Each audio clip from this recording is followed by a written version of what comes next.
Chapitre 8, toujours sur l'école sur la délivrance, nous allons parler des mots dangereux, des déclarations incorrectes, croyances.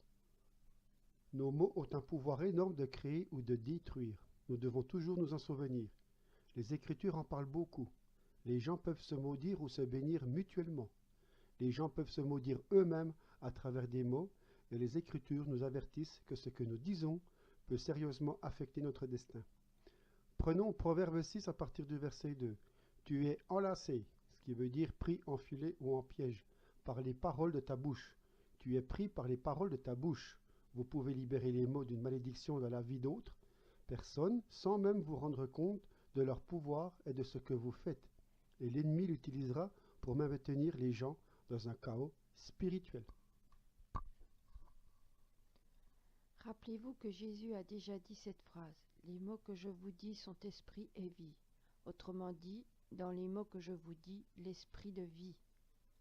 Il y a des mots dont l'essence est l'esprit de mort, de défaite, de malédiction, des mots dangereux, des déclarations incorrectes, des malédictions autoproclamées ou des serments internes, des paroles de malédiction adressées à d'autres personnes. Ondes sonores. Certains scientifiques, en particulier ceux qui travaillent dans la théorie des cordes, estiment que la plus petite particule n'est pas un électron, un neutron ou un proton, mais bien des ondes sonores ou des cordes vibrantes comportant des notes. Lorsque vous prenez le plus petit atome connu, neutron ou proton, et que vous le divisez en minuscules particules, il y a une autre particule dans la plus petite particule, une onde sonore vibrante.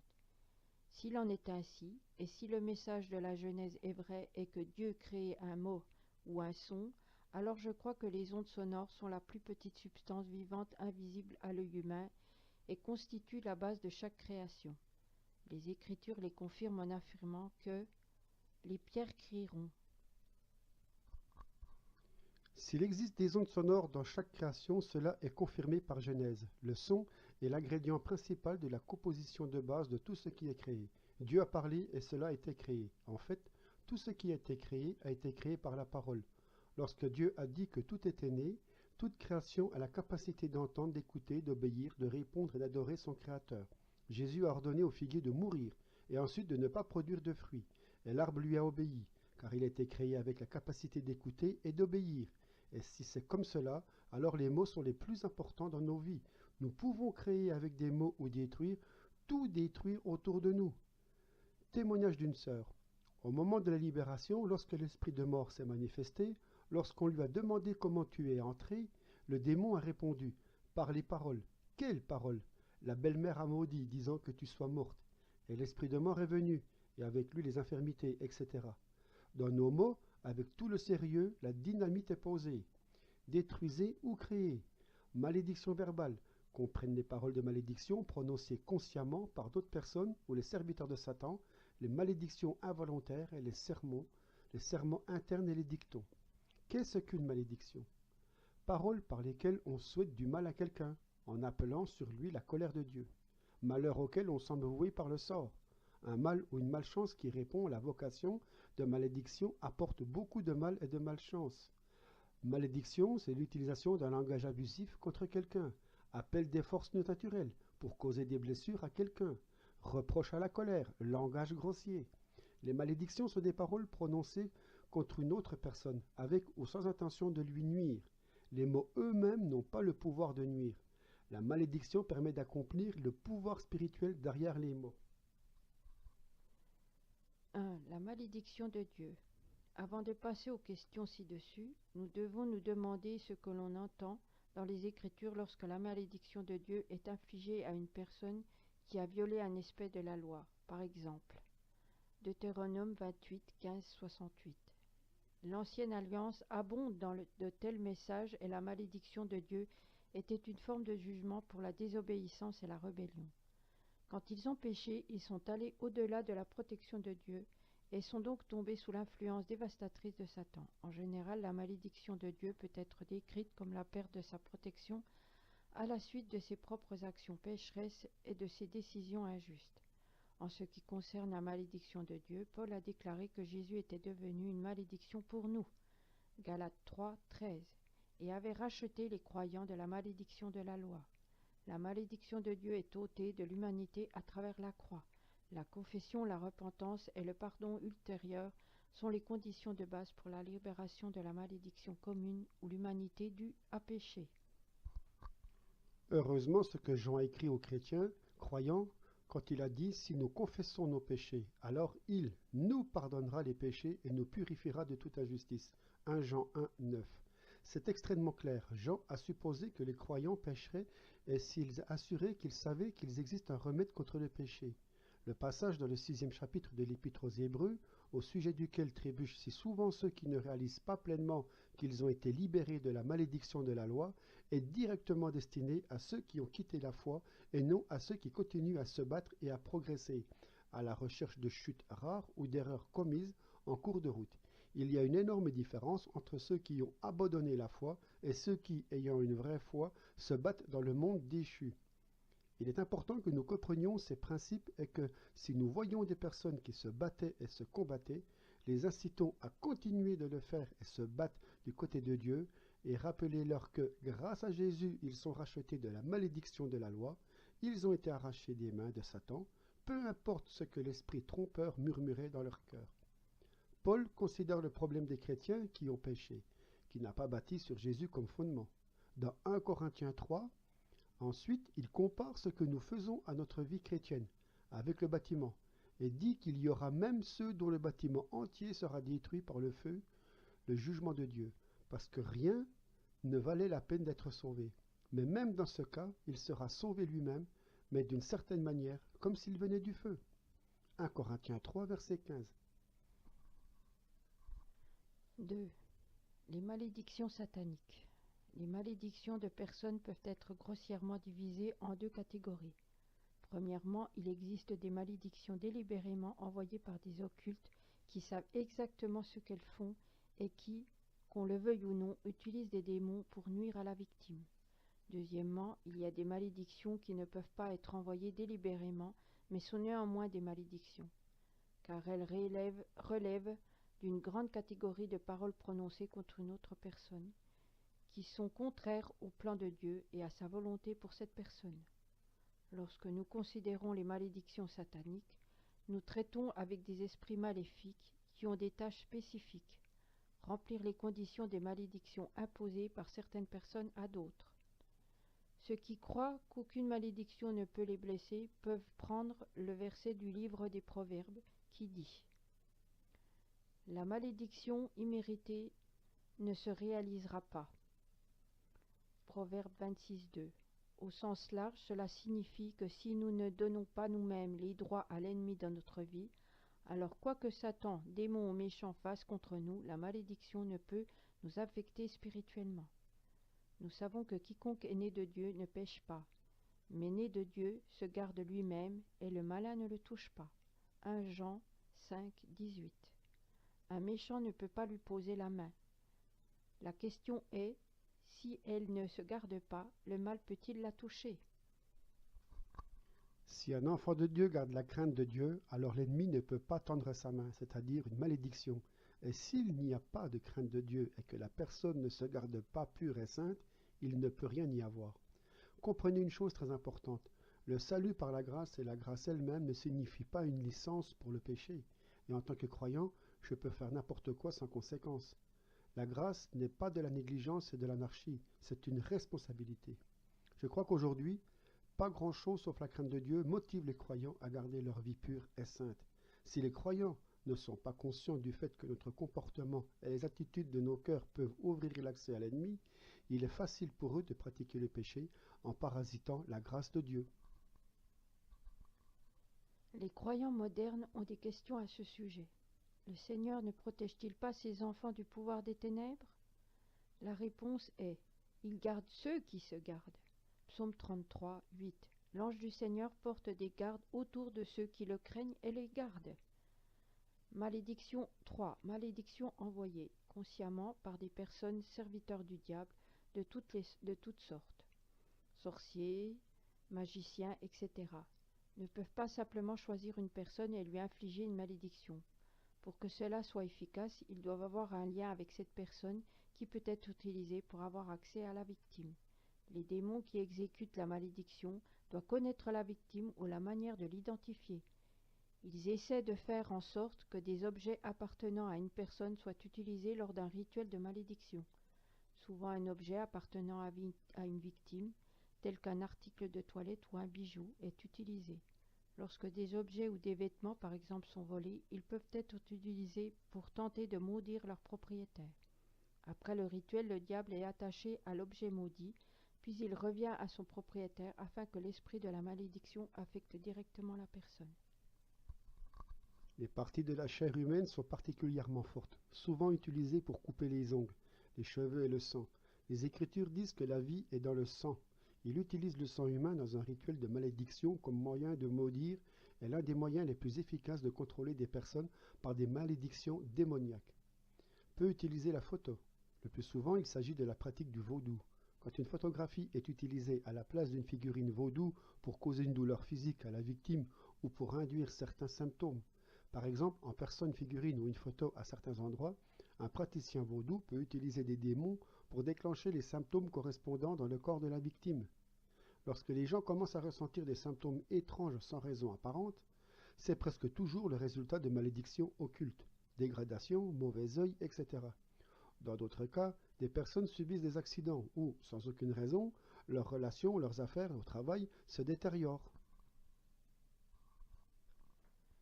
Un certain lien entre celui qui maudit et le maudit est toujours nécessaire. Sans une telle connexion, la malédiction ne peut être envoyée à la victime et ne sera pas efficace. Mais même avec cette connexion, la malédiction agira dans de très rares cas. Beaucoup de personnes qui étaient impliquées dans l'occultisme ont déclaré avoir trouvé qu'il était presque impossible d'imposer des malédictions aux chrétiens, sauf dans certains cas. Il est possible de déduire une règle simple. Si vous marchez avec Dieu et vivez dans la pureté, aucun serviteur du diable ne vous maudira. Le témoignage de John Ramirez, ancien sorcier de haut rang, en parle bien. Si une personne pardonne à celui qui a imposé une malédiction ou qui l'a payée à l'occultiste, qu'elle le sache ou non, accepte la vérité que Jésus a souffert pour toutes ces malédictions et l'a rachetée, détruit l'action de prière de cette malédiction dans le monde spirituel et expulse cet esprit. La libération a lieu et les signes ou les symptômes indiquant l'effet de la malédiction disparaissent. Quand Jésus est mort, il a rendu possible la libération de toutes les malédictions, car toutes les conséquences de ces malédictions ont été infligées sur lui. Grâce à lui, nous pouvons être complètement libérés. Quatrièmement, malédiction involontaire, par mes malédictions involontaires. J'entends des malédictions prononcées par certaines personnes contre d'autres, mais sans intention spécifique de leur nuire, dans le sens décrit ci-dessus. Mais notre ignorance de ce que les démons font avec les mots que nous prononçons et nos actes n'empêchent pas les démons de nous utiliser pour nuire à l'autrui avec nos mots. Par exemple, l'ennemi peut tirer parti de ce que nous avons dit de la personne à qui ces paroles ont été dites. Si les mots sont crus et acceptés, alors les démons peuvent s'établir en tenant la victime captive à cause des mots prononcés. La plupart des gens qui utilisent des malédictions contre d'autres ne sont pas conscients du mal qu'ils font. Peu de gens comprennent que lorsqu'ils parlent négativement de quelqu'un, utilisant calomnie et médisance sous forme de prédictions négatives, ils permettent à l'ennemi d'attaquer et de diaboliser la personne dont ils parlent. J'ai vu à plusieurs reprises que les malédictions prononcées par les chrétiens, en particulier par les ministres de l'Église, donnaient à l'ennemi encore plus de pouvoir que les malédictions prononcées par des incroyants. Ces malédictions donnent aux démons des droits qui minent directement la vie du corps du Christ. Les fausses prières, la sorcellerie, lorsque nous demandons à Dieu de faire quelque chose qui résulte de mauvaises intentions, sont une forme particulièrement forte de malédiction. Exemple, libération de Cathy. Ils sont allés voir le diacre de l'église et ont avoué leur péché d'avoir une relation avec son mari avant le mariage. Ils ont alors décidé de donner une bénédiction au mariage. Il leur a répondu. Il y avait des problèmes constants dans les relations avec son mari dans la maison. Et 20 ans plus tard, quand ce diacre est mort, elle a été libérée. Exemple, une personne quitte la réunion et le pasteur commence à dire que vous allez retourner à l'alcool, à la drogue et qu'il y aura des problèmes dans votre vie. Un frère assis à l'écoute de ces prédictions démoniaques et lui dit « Ce que vous venez de dire dans ma vie ne viendra pas. Je détruis ces mots au nom de Jésus. » Et il a répondu « Tu peux détruire tout ce que tu veux, mais ça viendra. Remercions Dieu qu'il ait détruit ces mots à temps, et ils ne viendront pas. » Pour une meilleure compréhension de cet important domaine, je vous suggère de lire le livre de Derek Prince, Blessing or Curse. You can choose. La bénédiction ou la malédiction, tu peux choisir. Cependant, pour que cela se produise, comme pour les malédictions arbitraires ci-dessus, il est nécessaire qu'il existe un lien entre la malédiction et la victime. Cela nous rappelle encore une fois l'importance des relations mentales. Le plus souvent, ce qui nous blesse vraiment, ce sont les gens avec qui nous avons déjà un lien d'âme qui nous parlent. Les mots ne peuvent nous influencer que parce que nous sommes proches de cette personne. Si un étranger nous offense sans aucune raison, alors nous l'ignorons tout simplement. Et même si nous nous souviendrons de ce qui s'est passé, ces mots n'auront pas le pouvoir de nous blesser ou de nous contrôler. Mais si un homme rentre du travail et attaque sa femme l'insultant pour ce qu'elle a fait ou n'a pas fait, elle sera probablement dévastée par une telle parole et la blessure sera très profonde. Si elle pense constamment à ce qui a été dit et commence à croire que ce sont des mensonges à son sujet, par exemple, tu es une bonne à rien, l'ennemi peut utiliser la connexion de l'âme entre elle et son mari pour établir un esprit au fond d'elle. Là, il fera tout ce qui est en son pouvoir pour que la pauvre femme vive conformément à la notion d'elle-même comme un échec, et la forcera à faire l'expérience de ce que cet esprit lui dit jusqu'à ce qu'elle convainque qu'elle est un échec et que son monde va commencer à s'effondrer. Ainsi, dans ces arguments, nous nous concentrons sur des mots négatifs et destructeurs qui sont prononcés, ou même dites dans les prières, par des personnes proches de nous, avec lesquelles nous avons un lien d'âme. De tels mots, quand ils sont crus et acceptés, deviennent le terrain des démons. Les enfants sont particulièrement susceptibles d'être critiqués par leurs parents parce qu'ils croient instinctivement ce que leurs parents et les autres adultes chargés de les prendre en charge disent. Ils acceptent le bien et le mal sans poser de questions. Ils sont encouragés par le bien. Ils sont détruits par le mal. Une partie de ce que les gens disent, de ce que leurs parents ont dit, n'interfère pas du tout dans le cadre des concepts normaux. La douleur des souvenirs de ce qui était dit était parfois si grande qu'il leur était difficile de pardonner, bien qu'ils aient compris que sans un tel pardon, la force démoniaque derrière ces mots ne pourrait pas être détruite. Les exemples suivants d'énoncés montreront si les paroles de malédiction vous ont été prononcées et si vous avez besoin d'être relâché et guéri. Ce que les parents ont dit aux enfants. Tu ne vaux rien. Tu ne seras jamais bénéficié. Tu es exactement pareil que ta mère ou comme ton père. Les grands garçons ne pleurent pas, accompagnés d'un châtiment corporel pour avoir pleuré, même s'il y avait une raison valable de pleurer. Tu ne te marieras jamais. Qui veut vivre avec toi? Tu es moche. Tu ne trouveras jamais de travail. Ne fais jamais confiance aux hommes. À cause d'eux, tu tombes que dans le malheur. Tu es très en colère, très méchant. Tu ne changeras jamais, tu resteras toujours le même. C'est ainsi dans notre famille, tu es obligé de l'accepter. Ce que les maris ont dit à leurs femmes. Pourquoi ne sais-tu pas cuisiner comme ma mère? Tu ne vaux rien. Tu t'habilles comme un clown. Quand je te vois au lit, je veux dormir dans une autre pièce. Pourquoi ne peux-tu pas être comme la femme d'un tel? Il y a les épouses qui disent à leur mari, « J'aimerais épouser un vrai homme. Tout ce qui t'intéresse, c'est le sexe. Un homme dont le cœur a été brisé par un désintérêt absolu pour lui, comme pour la personne de la part de sa femme. » Il est dommage que les enfants n'aient pas quelqu'un avec qui suivre un exemple. Tu es aussi nul que ton père. Pas étonnant que tu ne puisses pas trouver de travail. Je ne t'embaucherai pas. Ce que l'Assemblée a dit aux serviteurs. Il est dommage que l'ancien pasteur ait pris sa retraite. J'appréciais les visites du pasteur précédent. Nous le sortons d'ici, il n'est pas pour nous. Je ne pense pas que vous pouvez changer quelque chose ici. Si vous prêchez plus de 10 minutes, nous quitterons tous la salle. Nous vous payons pour que vous fassiez ce que nous vous disons. Ce que le serviteur a dit à la congrégation. Vous êtes tous morts. Je ne viendrai jamais ici. J'ai pensé plusieurs fois de vous quitter et de partir.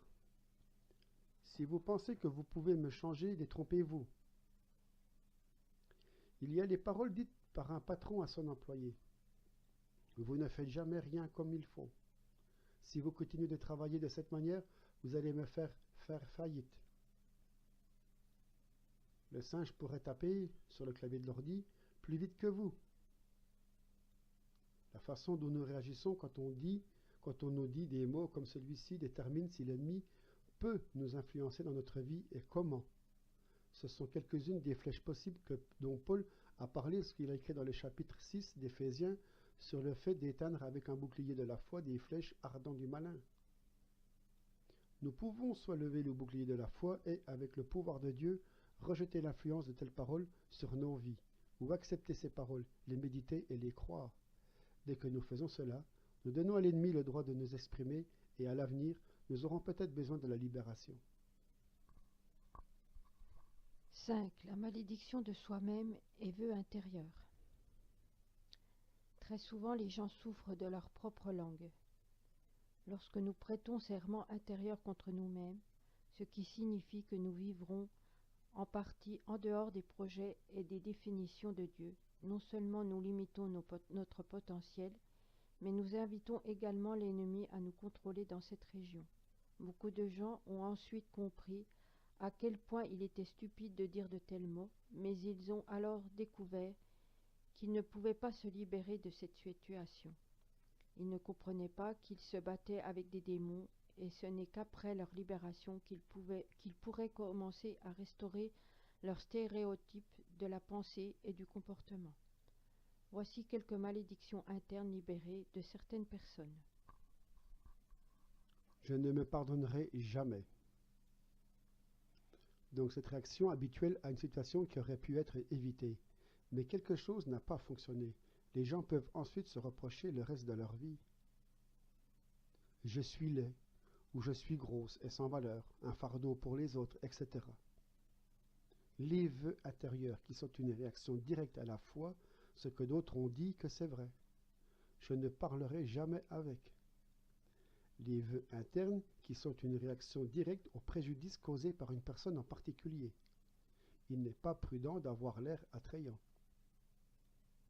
Si j'ai l'air attrayant, ils peuvent me violer. Un gain de poids arbitraire ou une perte de poids excessif sont des réactions typiques qui peuvent cacher la sexualité. Dans tel cas, personne ne m'aime, donc je ne me permettrai jamais de m'approcher de moi. La douleur due au fait que la personne en qui ils avaient confiance leur a confié les a amenés à conclure que personne ne peut vraiment les aimer. Alors ils sont émotionnellement isolés et vivent derrière de hauts murs. Je veux mourir, je préférerais être mort.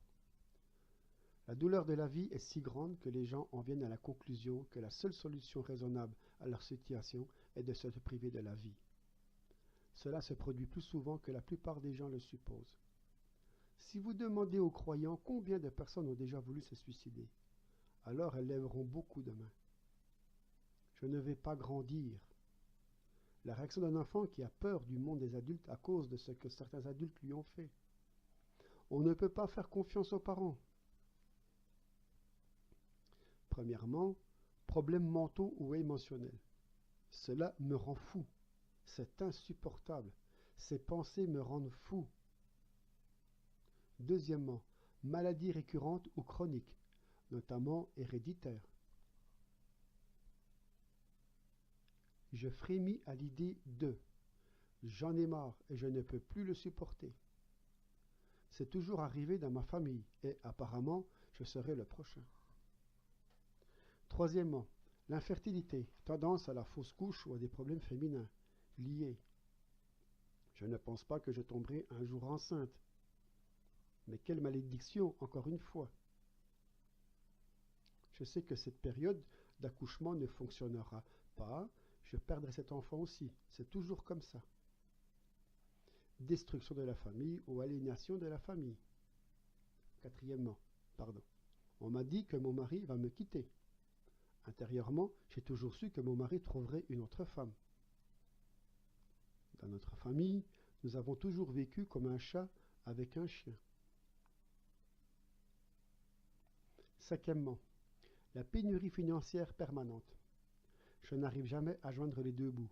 Mon père était le même. Je ne peux pas me permettre de faire un don. Je déteste ces visages charnus qui obtiennent toujours ce qu'ils veulent. Cela ne m'arrivera jamais. Sixièmement, être une personne avec qui il se passe toujours quelque chose. Cela ne peut que m'arriver.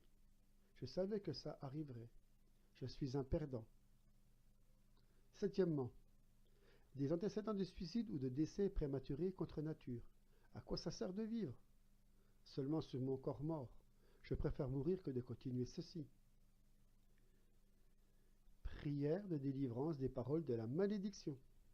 Étape 1. Pardonnez aux personnes associées à cette malédiction.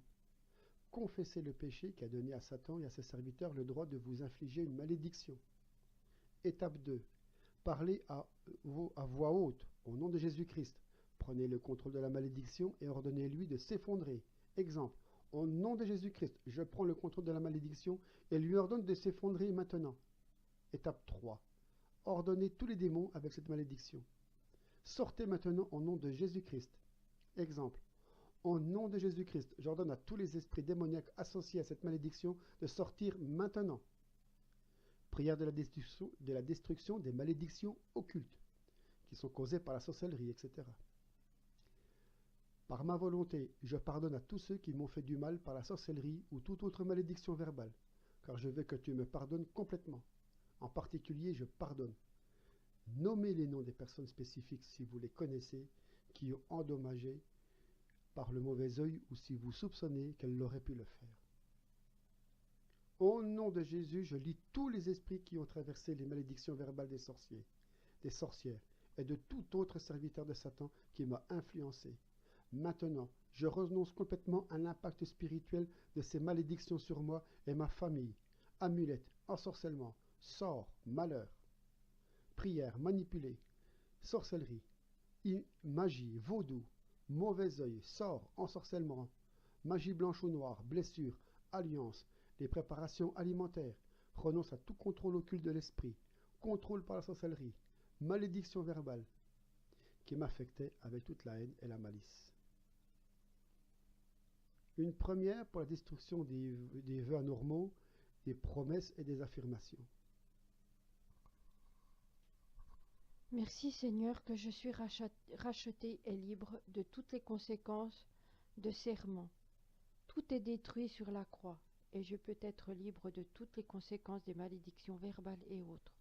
Au nom de Jésus, j'avoue que j'ai prononcé des paroles de malédiction et que j'ai fait de mauvaises promesses quand j'ai prononcé le « Dites à Dieu quel était votre serment ».